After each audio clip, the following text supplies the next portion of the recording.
Desde tiempos inmemoriales, la llamada música culta o clásica estuvo secuestrada por las clases altas de la sociedad, el clero y la nobleza. El pueblo no tenía acceso a ellas, y los compositores, incluso los más geniales, eran meros asalariados sujetos a los encargos de aquellos, que eran quienes le pagaban por ello.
Bueno, pues no conocía a esta compositora, por eso me he animado a incluirla y tengo que decir que después de oír alguna de sus obras, pues me he quedado bastante sorprendido gratamente. Por ejemplo, su primera sinfonía, que es una de las obras más famosas de ella, abre con un tono muy optimista, muy alegre, recuerda mucho en unos momentos a Aaron Copland, también norteamericano, y tiene ramalazos también de Gershwin, pero se atiene al gusto europeo de la época, con lo cual consigue una música muy accesible, ya digo, muy optimista, muy ligera, y no deja de tener momentos solemnes, ampulosos, estilo Wagner, estilo Bruckner. La verdad es que después de haberla escuchado varias veces, para mí emana esa sensibilidad propia de la mujer. En definitiva, que bueno, me alegra decir que he descubierto una nueva compositora, a la que añado a la lista de mis compositores favoritos, y me alegro doblemente porque sea mujer.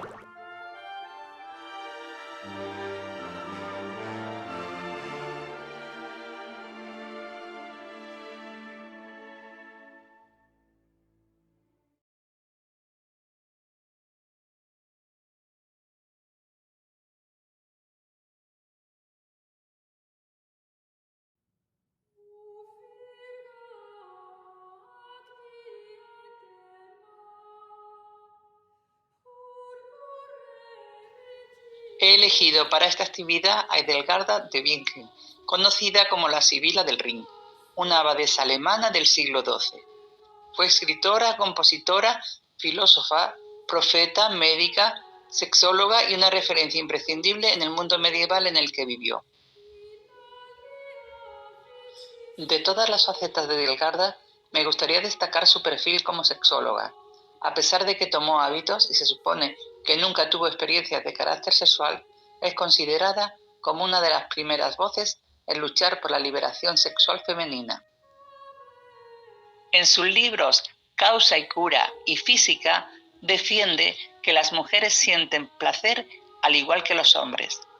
Trató el tema del orgasmo femenino de forma explícita, lo que ocasionó las consiguientes polémicas y llegó a establecer una similitud entre un instrumento musical con cuerdas y el cuerpo de mujer, afirmando que los cuerpos de las mujeres están abiertos como un trozo de madera en el cual hay cuerdas fijadas para ser tocadas. Hildegarda fue una fuente inagotable de sorpresas y curiosidades. Ideó una nueva lengua a la que llamó idioma desconocido, siendo considerada por ello como la primera esperantista de la historia.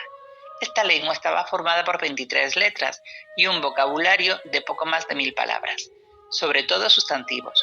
La invención de este lenguaje fue una necesidad para poder expresarse de forma libre, autónoma, desde el punto de vista femenino, coherente con el espacio físico y metafísico que había creado. El proyecto de vida de Hildegard fue la construcción de un espacio real y simbólico donde las mujeres pudieran vivir en paz y dedicarse a la contemplación de lo divino, al servicio del amor de Dios. Se convirtió en una de las personas más influyentes entre reyes y papas, consiguiendo sortear los obstáculos de una sociedad masculina en la que se forjó una autoridad con gran influencia moral, social y política inusual en todos los sentidos para una mujer medieval. Por último, me gustaría destacar que hoy en día, y gracias a la musicología de género, sus composiciones musicales han sido devueltas a la luz, apareciendo en los manuales de historia de la música como grandes obras musicales del medioevo.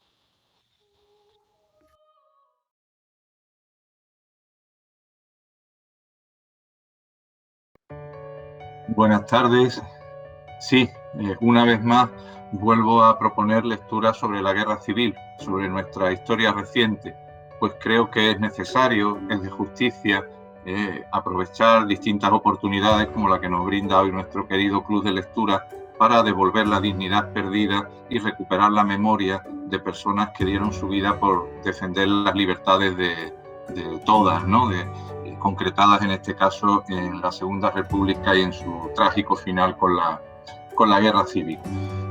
Me gustaría que hoy habláramos en esta pequeña contribución, pues que habláramos de una persona, como se me pidió, que fuera, bueno, pues que fuera una mujer, y he pensado pues que podíamos partir de Antonia Céspedes Castillo, más conocida como la Latera. Sería una de las muchas que podríamos destacar. Evidentemente, Antonia Céspedes, ya digo, conocida coloquialmente como la Latera, pues fue una mujer de fuertes convicciones, que luchó por la igualdad, por la solidaridad y que tenía una gran firmeza en los ideales, ¿no?, que había ido construyendo a lo largo de su vida. Desgraciadamente lo pagó, como otras muchas personas, hace 8 décadas con su vida. Su cuerpo apareció con un disparo en la ladera junto a la cárcel del Sarchal, donde se encontraba detenida. Cariñosamente era conocida como la Latera. La deuda que tenemos con estas mujeres ceutíes yo creo que es imposible de pagar, ¿no? Antonia Céspedes es un símbolo de otras muchas mujeres que sufrieron esa brutal represión de aquellos dramáticos años, ¿no? Fue también una mujer adelantada para su época, siempre en primera línea en las reivindicaciones sindicales y mejoras para la mujer, en perpetua actividad por la igualdad de todas las mujeres trabajadoras. Era una persona humilde, vivía en el patio centenero, una gran luchadora, siempre cerca de los más necesitados, y que el delito que cometió era ese, pues ser sindicalista, ser mujer, ser trabajadora y luchar, como decía antes, por una mejor sociedad. Para reconstruir estas breves líneas sobre Antonia Céspedes la Latera, pues evidentemente hay que acudir a la obra del historiador local, ¿no?, Francisco Sánchez Montoya. Hay referencias sobre ella en 2 libros que os muestro ahí en pantalla, ¿no? El de Ceuta y el norte de África durante la República, la Guerra Civil y la Represión, y en la magnífica biografía que hizo de don Antonio López Sánchez Prado. En la parte superior pues tenéis una imagen de la entonces cárcel de mujeres en el Sarchal, ¿no?, de donde salió para morir. La propuesta de lectura que os hago en relación con este tema pues es toda sobre mujeres y escrita por mujeres, fundamentalmente, ¿no? Así os propongo la lectura de La voz dormida de Dulce Chacón, que nos dejó muy pronto, esta escritora extremeña nos dejó muy pronto y seguro que nos hubiera deleitado con muchas más y mejores obras, ¿no? Pero esta es una maravilla, La voz dormida, como lo es, por ejemplo, Cielos de barro, ¿no? Y, por supuesto, la incansable escritora Almudena Grande, ¿no? Que tiene muchísima obra dedicada a la historia reciente de España, y me ha parecido, pues, importante destacar esta. El corazón helado es un novelón, es una novela bastante voluminosa, bastante grande, centrada en un cruce histórico de mujeres en distintos tiempos, y que creo que es una obra bastante interesante.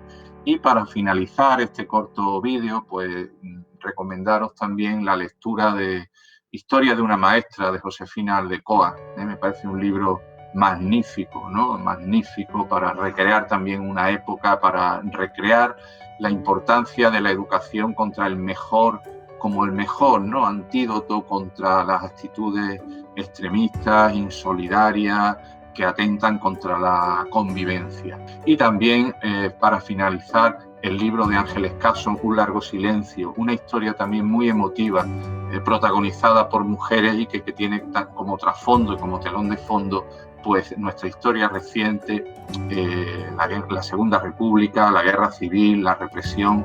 Un libro que merece la pena también disfrutar y saborear, y sobre todo aprender de nuestro pasado más reciente, porque nos servirá para comprender mejor la España en la que vivimos, poner en valor lo mucho y bueno que tenemos, y construir entre todos y todas, pues, un futuro cada vez más democrático y solidario. Pues muchas gracias, nada más.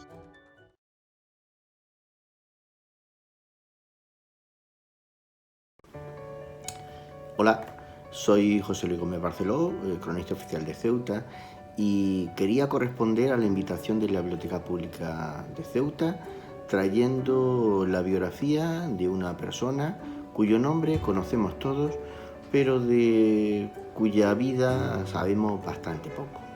Me refiero a María Deheza, cuyo nombre lleva el premio que anualmente y desde hace ya 25 años otorga la ciudad a las mujeres más destacadas de nuestra actualidad. María Deheza nació en Portugal a comienzos del siglo XVI. Era hija de un noble, de Fernando de Miranda, y ante la falta de hermanos heredó todos los bienes familiares y el señorío de Deheza. Contrajo matrimonio con Alfonso de Noroña, con quien tuvo 5 hijos. Alfonso de Noroña era un descendiente directo de don Pedro de Meneses.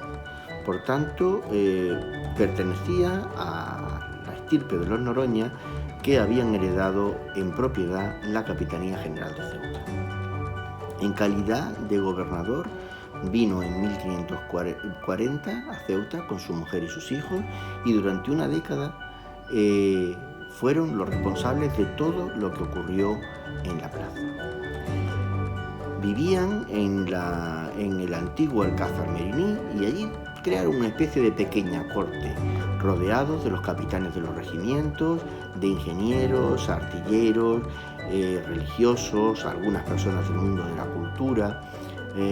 Debió ser un panorama interesante. Sabemos que recibían a comerciantes y mercaderes, tanto cristianos como musulmanes o judíos.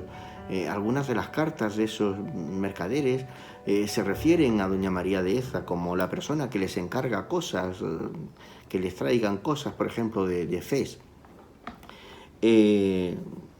María Deheza está muy vinculada a la gestión de su marido.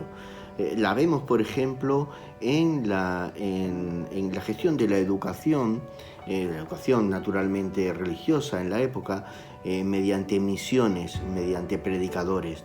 Ellos siempre están muy interesados por los predicadores jesuitas. De hecho, llevarán a San Francisco Javier a la India, y en Ceuta tendrán como predicador de cabecera al rescatador de cautivos, el sevillano Fernando de Contreras, cuya memoria querrán vincular a la suya. Así, por ejemplo, Alfonso de Noroña encargó no solo los retratos de su mujer y de el padre Contreras, sino que incluso para un retablo de la Capilla Real de Santiago hizo un montaje en la que algunos santos de los que estaban en la composición llevaban los retratos de los tres. Había otras figuras, por ejemplo, en aquellos momentos pasa por Ceuta Luis de Camoens, con el que deben tener relación porque luego también va a estar en la India en el momento en que ellos están. Otra cosa importante que ocurre entre 1540 y 1549 es la construcción del foso. El foso y el recubrimiento de la muralla de defensa de la ciudad. Todo esto tiene su importancia porque en 1548, 1549, en algunos de los viajes que hace Alfonso de Noroña a Lisboa, no deja a ninguno de esos personajes al mando de la ciudad, sino que deja a su mujer. Tuvo influencia que cuando llegó tuvo que entenderse con una mujer, la gobernadora de Tetuán Sitalhurra, no lo sabemos. Lo que sí sabemos es que hay cartas de algunos funcionarios en las que se dirige a María de Eza como mi ilustrísima capitana gobernadora de la ciudad de Ceuta. Y del mismo modo hay cartas de ella dirigidas al rey, explicándole qué es lo que sucede en la ciudad o dándole cuenta de las obras. Y suponemos que también las hubo de Juan III a María de Eza. Por todo ello merece la pena recuperar la figura de esta mujer tan singular de nuestra historia.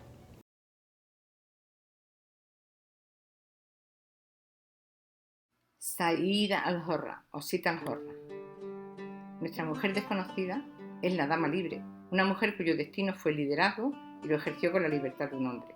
Por la determinación de no dejar a su pueblo otra vez en manos enemigas y su negativa a seguir siempre los dictados de un hombre, puede traducirse como la señora independiente.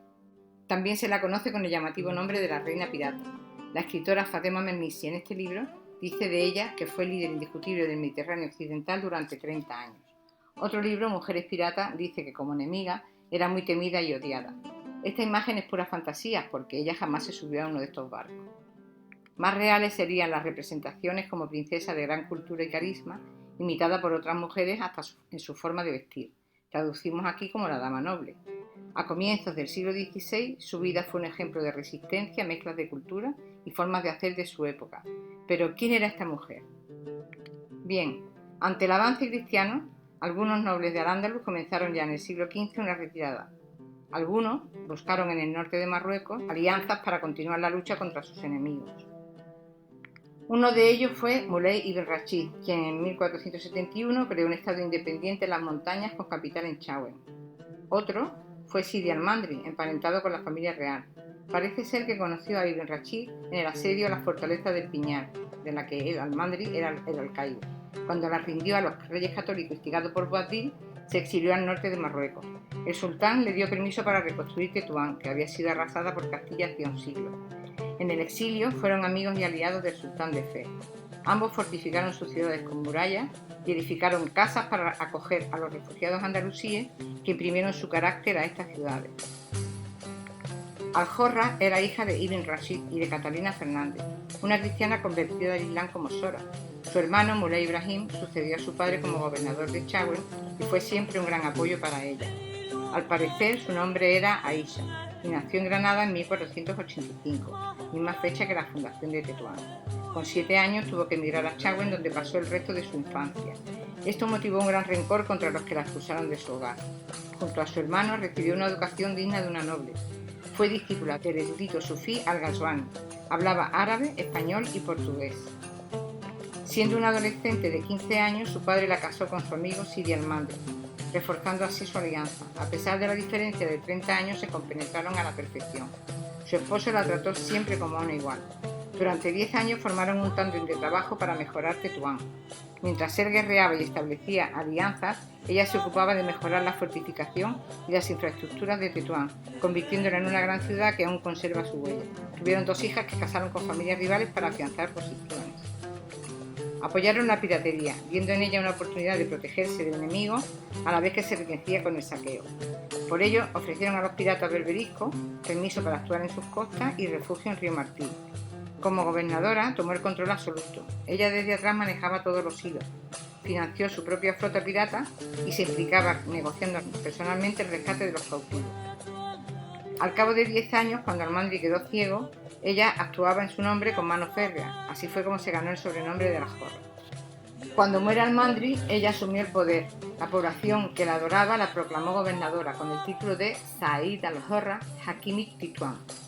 A partir de entonces, aumentó su actividad corsaria aliándose con Barbarroja, el pirata turco Aruz Reis, que era conocido en la zona por transportar más de 20.000 musulmanes desde Granada al norte de África. Agradecidos por su buen trato le llamaban padre, en árabe Baba, de ahí Baba Aruz. Esta alianza alcanzó su apogeo pirata con el ataque a Gibraltar, en manos españolas, y con la captura de la esposa de un gobernador portugués por la que obtuvieron su mayor rescate. Al quedar viuda, se apoyó en su hermano Mulay Ibrahim, que además era visir del sultán de Fez, Ahmed al-Batasi. Cuando Ibrahim murió, quedó sin apoyos. A su vez, al-Batasi se veía amenazado por los saharíes del sur, y era tal el poder de Al-Jorra en el Mediterráneo que el sultán gobernante de casi todo el norte de Marruecos le propuso matrimonio en 1541. Aquello suponía una buena alianza para ambos, así que aceptó, pero dictando ella las condiciones, que fueron no abandonar su puesto para ir al harén y celebrar la boda en Tetuán, algo insólito ya que tradicionalmente es la novia la que viaja, y hablamos del sultán, pero él también aceptó. Después del matrimonio, él regresó a Fez y los dos continuaron viviendo en sus respectivas capitales. Saída se convirtió así en una verdadera reina pirata, luchando contra los cristianos peninsulares y añorando recuperar y volver a la tierra que la vio nacer. Pero no pudo ser. La guerra con Portugal desestabilizó la ciudad de Tetuán y preparó el escenario para su derrocamiento. Se fraguó una conspiración familiar entre los yernos y sus familias, todas de facciones rivales. Incluso sus hijas intervinieron. Lograron armar un ejército que el día 22 de octubre de 1542 entró en Tetuán, tomaron la ciudad y fue obligada a abdicar en su yerno Ahmed. Incluso su marido, el sultán, no intervino, ya que la particular cruzada de su esposa contra los españoles sin respetar tratados tenía a estos muy pendientes del estrecho y le salpicaba a él. Desterrada, se dirigió a la casa de su infancia, la casa paterna en Chauen. A partir de entonces poco se sabe de ella, solo que dada su espiritualidad sufí, se dedicó a la vida contemplativa, retirándose del mundo. Su casa pasó a ser una Zawiya Raisunia, especie de hospicio para necesitados, donde murió en 1561. Está enterrada cerca de allí y su tumba recibe visitas de muchas mujeres. El lugar tiene una especie de ventanuco donde suelen dejar las flores, como reconocimiento a un símbolo de libertad y de esperanza femenina en un mundo dirigido por hombres. Espero que os haya gustado este personaje tanto como a mí. Muchas gracias a todos.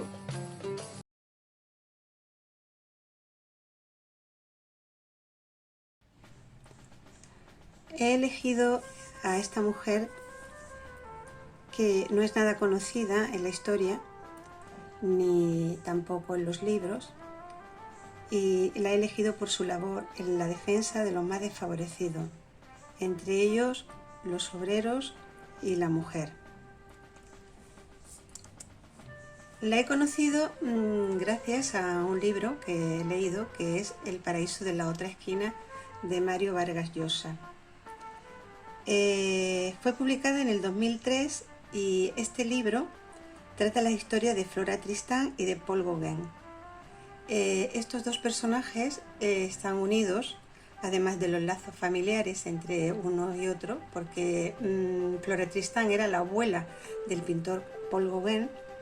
Tienen un vínculo más importante que es sus ideas, las ideas entre ellos, ideas utópicas, y también por su carácter reformista y por las ganas que tenían ambos dos de cambiar el mundo y de encontrar un mundo más feliz, un mundo mejor. De ahí el nombre o el título del libro, El paraíso en la otra esquina. Flora Tristán ha sido considerada como la primera gran feminista en la historia, una gran pensadora socialista francesa que dedica gran parte de su vida en ir predicando por toda Europa la causa de los obreros, los pobres y los marginados, y también la discriminación que sufría la mujer. Nació en París en el año 1803 y murió en Burdeos en el año 1844.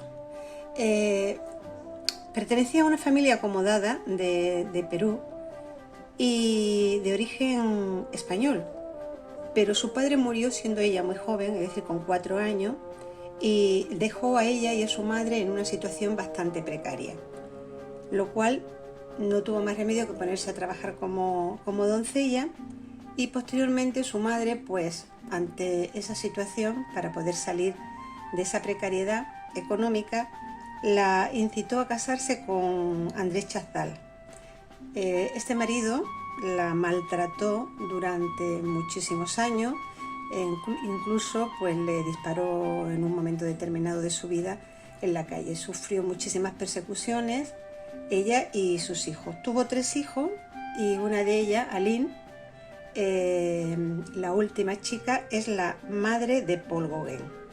Se escapó varias veces y al final terminó huyendo a Perú para buscar una herencia que, según ella, le correspondía por parte de su padre. Pero el matrimonio entre su padre y su madre no estaba legalizado en Perú, por lo cual la herencia nunca la llegó a cobrar.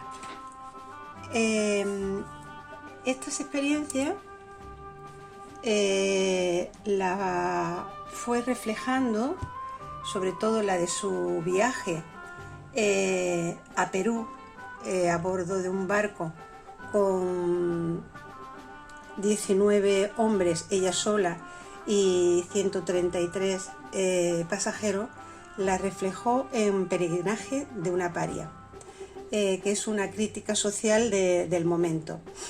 Volvió de nuevo a París y, estando en París, se dedicó a visitar pues barrios, hospitales, cárceles, manicomios, etcétera, con el fin de dotar a toda la clase obrera de unos derechos que no tenían en su vida laboral ni en su vida social, para poder salir de la pobreza en la que se encontraba.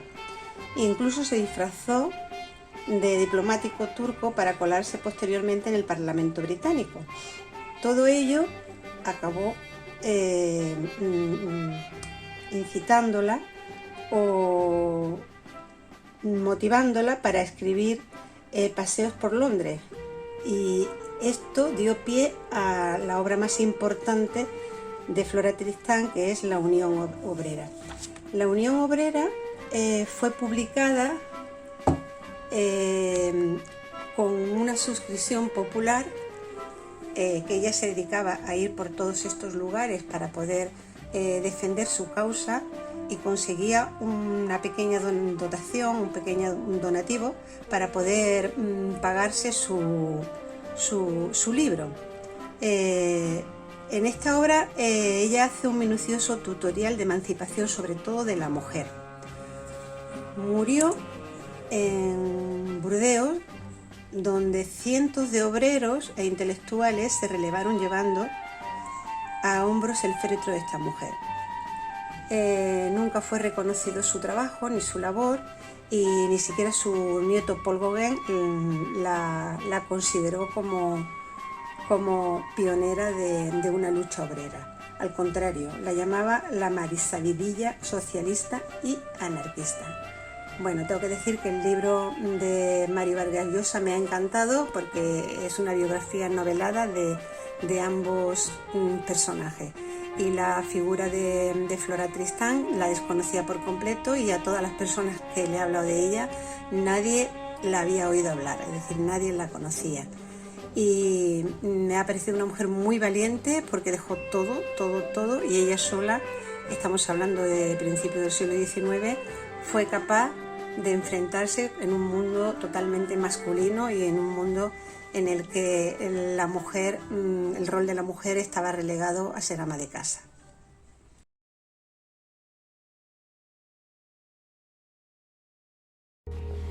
Queridos compañeros del Club de Lectura, hoy quiero acercaros a un personaje que a mí me ha llamado muchísimo la atención. Su nombre es Amelia Earhart. Amelia es conocida por ser la primera aviadora, mujer por supuesto, que intentó realizar el primer viaje aéreo alrededor del mundo sobre la línea ecuatorial. Además, también es célebre por sus marcas de vuelo. Hoy quiero acercaros un poco su historia, sus hazañas y sobre todo quiero que a partir de ahora sea un pelín más conocida y que todos sepamos valorar el poder que tuvo a pesar de ser mujer.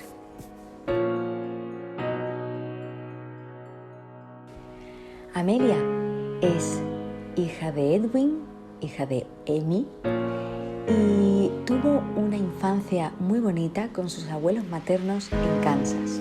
Tened en cuenta que su estilo de vida estaba lleno de comodidades, pero aún así ella dio muestras de una personalidad inquieta y audaz. Normalmente la veíamos involucrada en actividades atribuidas a los chicos. A ella le encantaba escalar árboles, se deslizaba en trineo, disparaba ratas con un rifle. También tenía como pasatiempo reunir recortes de periódicos de mujeres famosas que sobresalían en actividades normalmente protagonizadas por hombres. Eso ya iba empezando a dar cuenta de la personalidad que tenía. Hay que tener en cuenta que ella sufrió la Primera Guerra Mundial, pero ella se enroló como voluntaria y desarrolló labores de enfermería, junto a su hermana, por cierto, y para ello lo desarrolló en Toronto, en Canadá. Ella se dedicaba a atender a pilotos heridos en combate, pero no fue lo único que hizo. También visitó el Cuerpo Aéreo Real y, como ella dice, literalmente fue exactamente ahí donde terminó picada por el gusanillo de la aviación. Y lo dice literalmente. Ella obtuvo unas clases de aviación gracias a otra piloto pionera que se llama Anita Snook. En 1922 obtuvo su primer récord de altitud al volar a 14.000 pies, el equivalente a 4.267 metros de altura. Y al año siguiente, en 1923, obtuvo la licencia de piloto de la Federación Aeronáutica Internacional, siendo la 16ª mujer en recibirla.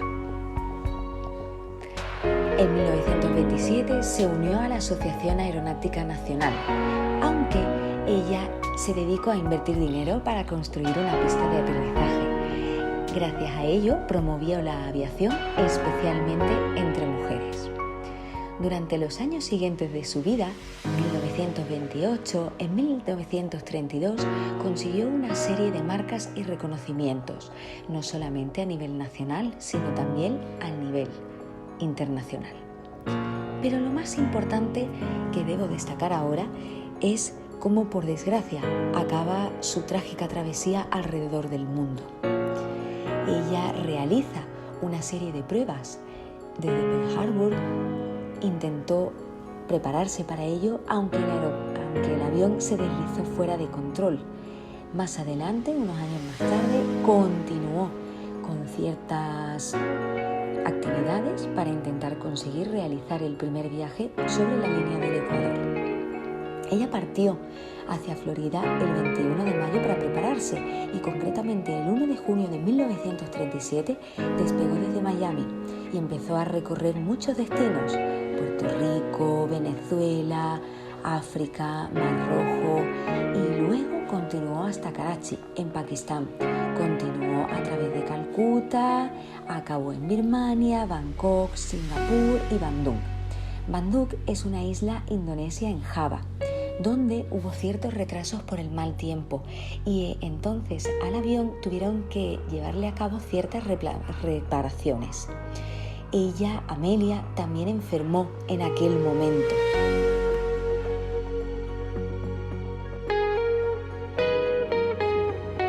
Mucho se ha escrito de Amelia Earhart como una gran aviadora.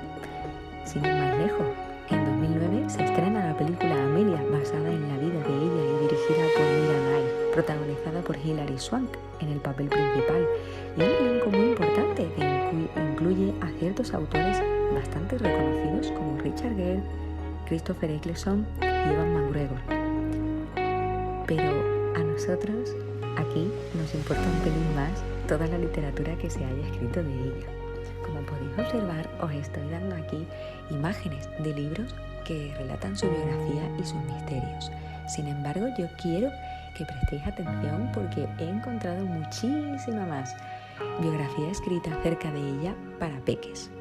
Como podéis observar, su historia debe ser contada. Ella fue una aviadora muy importante y sus hazañas deben llegar a todos, incluidos a los más pequeños.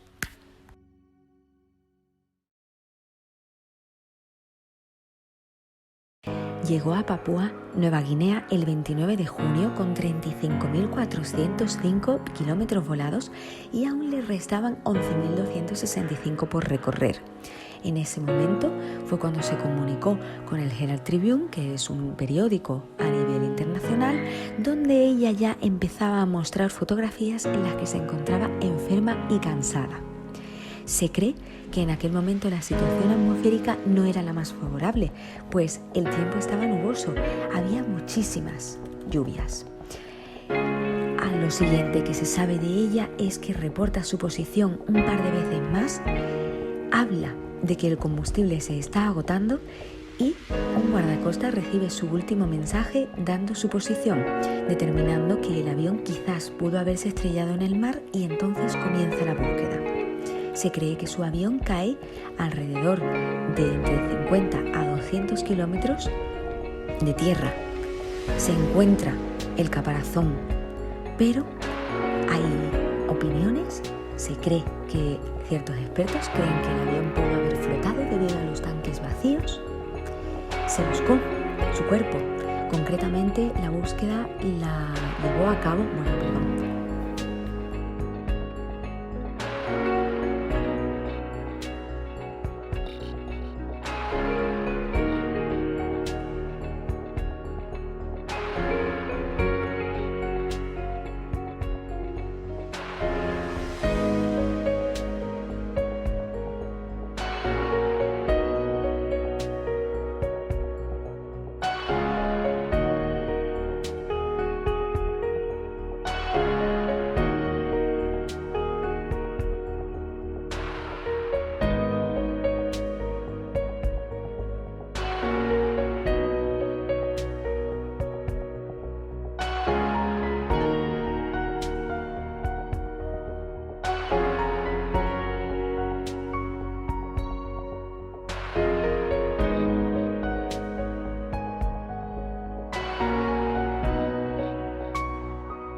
y el avión parece ser que cayó de 56 a 160 kilómetros de la costa.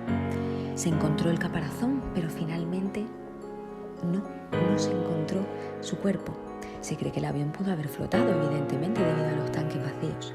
El presidente Roosevelt autorizó la búsqueda con 9 barcos, 66 aviones y un costo de $4 millones. Desgraciadamente, días después, el rastreo fue abandonado. Las esperanzas de encontrarlos ya eran inexistentes. Sin embargo, en enero de 2018 se publica un estudio científico que reexamina restos óseos descubiertos en 1940 y aseguran que Amelia murió como náufrago en la isla de Nuku'maroro, disculpad mi pronunciación, que es el enclave donde se encontraron sus huesos. Y para los que preguntéis dónde se encuentra, es una zona que está a medio camino entre Hawái y las Islas Salomón. Así termina el misterio de una de las tragedias aéreas más extrañas de la historia. Sin embargo, este estudio dicen que carece de revisión, quizás aumenta ciertos conflictos de intereses. En cualquier caso, estas afirmaciones aún no tienen base y el misterio de Amelia sigue sin resolverse.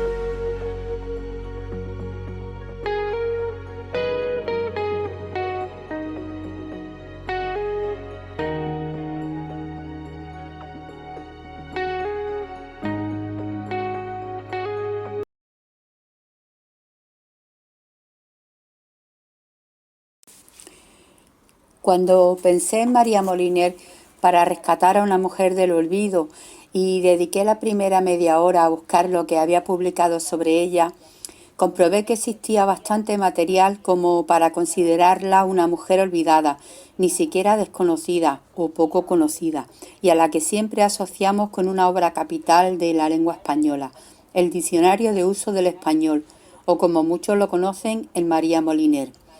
Consciente de ello, pensé dejarla a un lado e indagar en la vida de otra mujer, pero ya era demasiado tarde. Ya la tenía en la cabeza, había fantaseado demasiado con ella, hasta me había hecho una fotografía cual María Moliner delante de su máquina de escribir, pero yo, claro está, ante mi ordenador.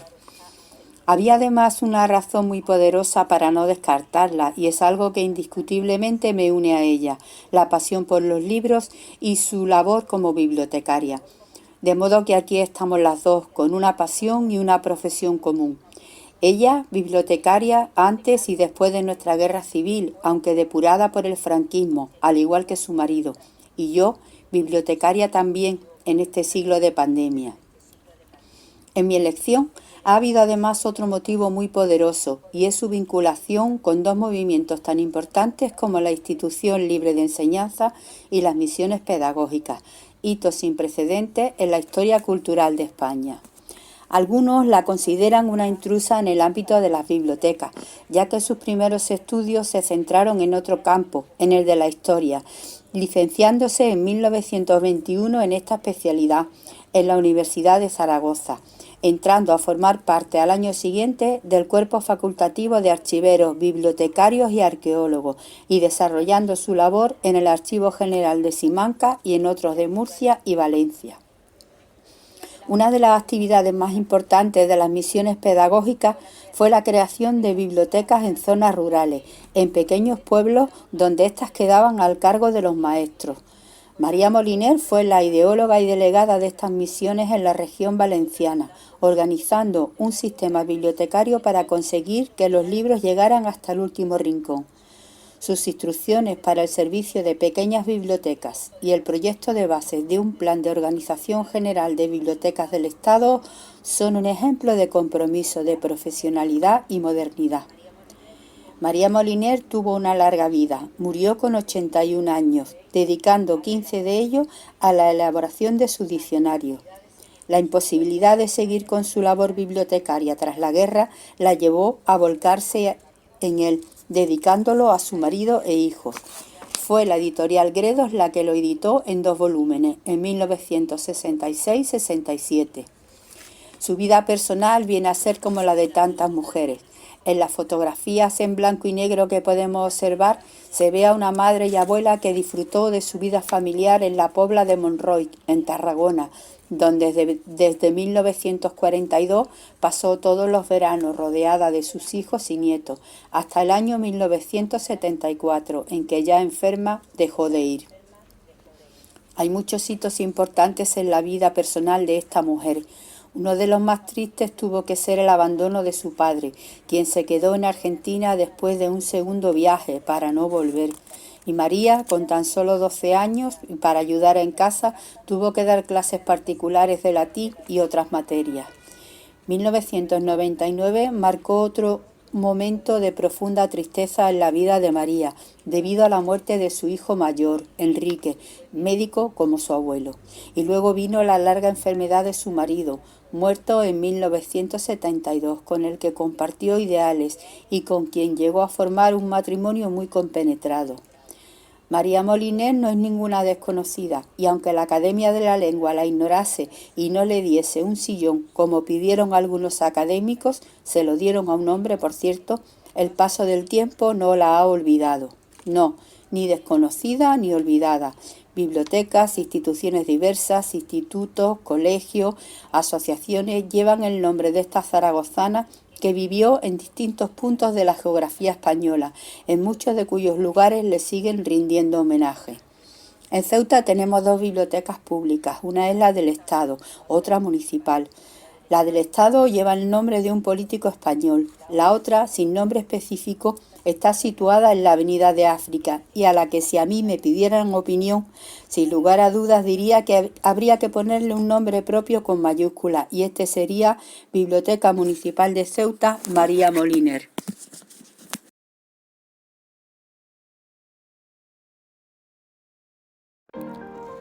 Quiero hablaros de una gran mujer. Es una mujer de ciencia, no solo en el campo de la biología evolutiva, sino también en el campo de la genética, sin olvidarme mencionar su gran compromiso con la lucha por los derechos humanos.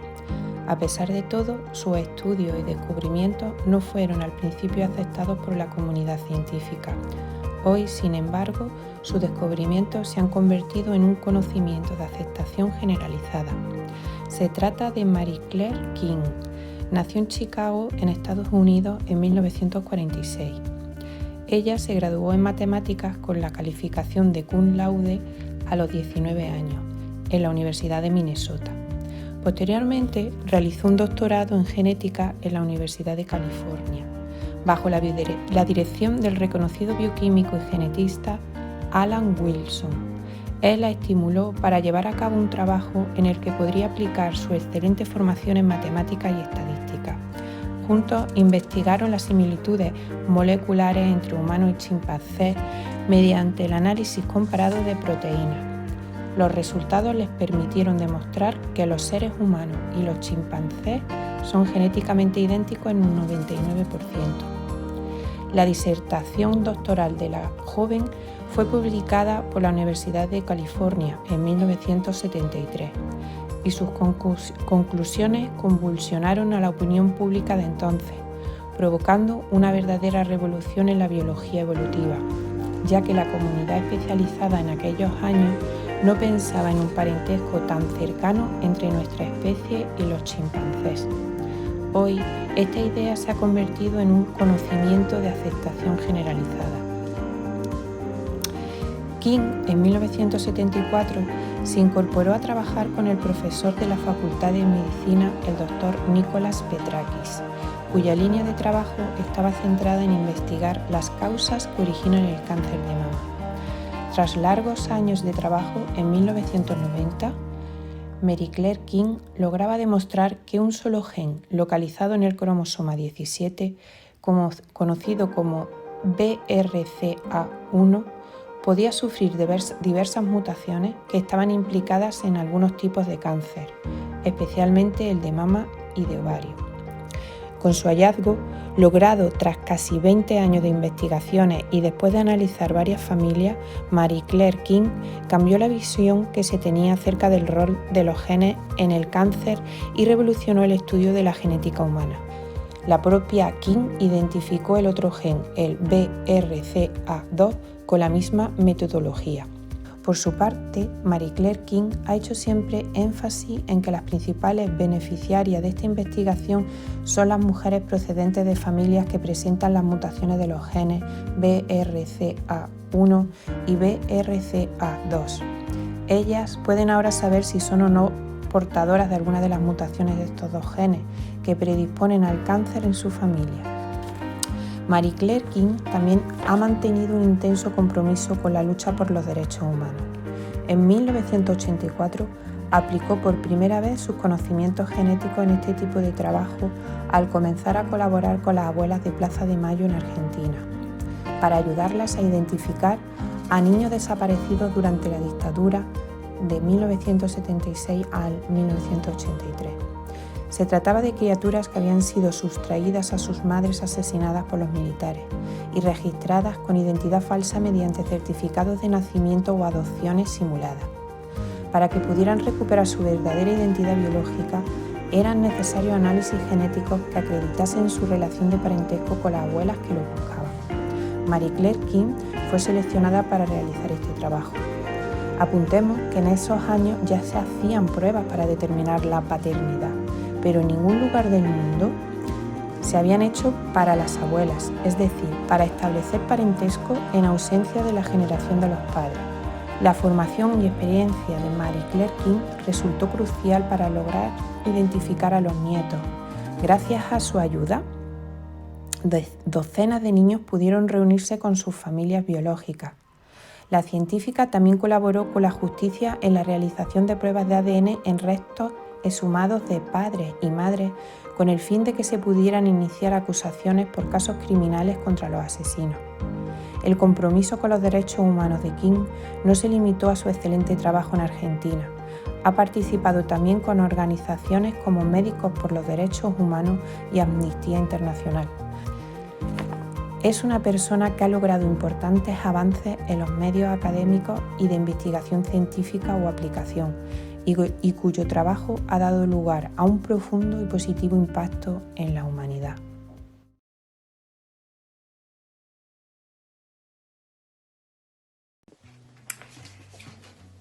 Hola, buenas. A mí me gustaría compartir con vosotros la figura de una poetisa llamada Alejandra Pizarnik, que es una autora de origen argentino, a la que yo pues tuve el placer de conocer hace relativamente poco, y por tanto he pensado que quizá sería una ocasión, o es una ocasión estupenda para compartirla con vosotros.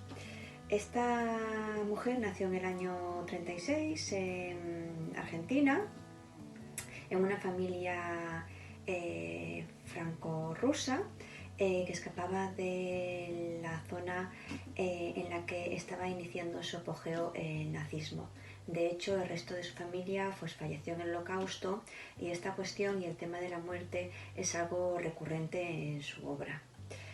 Todo esto se une a una infancia relativamente triste, en la que ella se sintió pues excluida del ambiente en el que se movía, precisamente por ese origen extranjero de su familia, y también por las presiones de su madre, porque ella no lograba alcanzar las expectativas que su madre tenía depositadas en ella.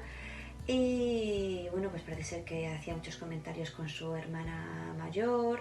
Entonces, todo este tema de la pérdida de la infancia también es un tema que le importaba mucho, y sobre todo esa búsqueda de un lugar, ¿no? De un espacio, y una búsqueda de uno mismo, ¿no? Porque cuando tu entorno realmente no te acepta tal y como eres tú la que tiene que realizar un trabajo para lograr aceptarte, y esto se trasluce también en esta obra, ¿no? Esa búsqueda de identidad.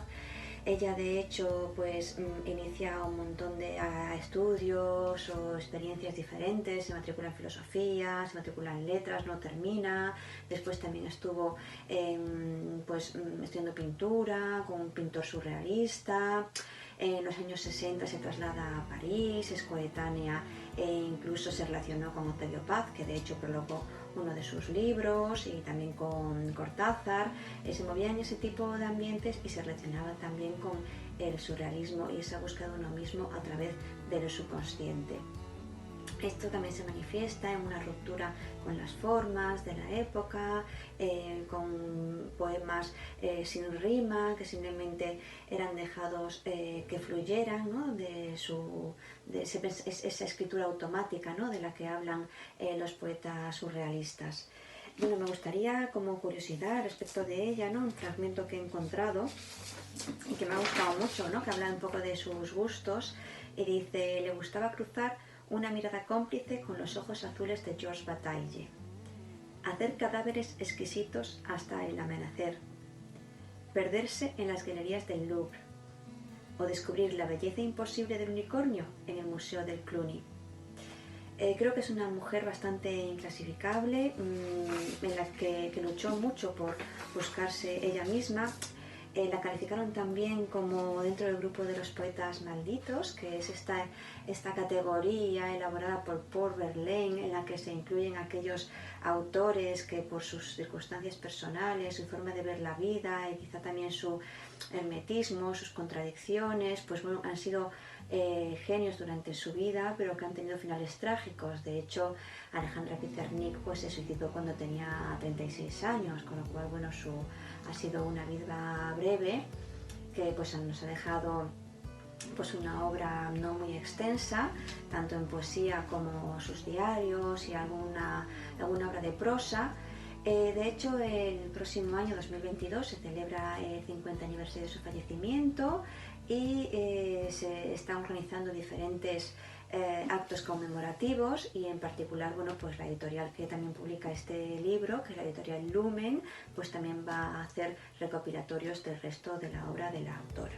Y entonces, bueno, ya por último, me gustaría leeros pues uno de los poemas que ella escribe, y dice así: ¿por qué escribo? ¿Por qué sollozo en madrugada? ¿Por qué de pronto este sabor a canto de cisne? Esta espuma verde acumulada en la garganta. Mi corazón es absurdo, como una máscara en la lluvia. El espanto lo asemeja al mar. Mi cuerpo es una invasión de tambores en el silencio de la noche. ¿Por qué estas noches como un oasis para brujas? ¿Por qué esta conjuración de ausencias? Este secuestro de la hija del viento. Me rodea en la noche una logia exterminadora. Te llamo y no vienes. Te amo y no vienes. ¿Por qué viniste como el relámpago y me dejaste sola en lo devastado? Si escucharas mi rumor a celda minúscula, poblada de agonizantes, mi jadeo de asfixiada. Si de pronto me vieras en la orilla del despertar, cantante enmudecida en la cima de su asombro. Si me vieras atada a tu rostro. Bueno, espero que os haya gustado mucho y un saludo para todos.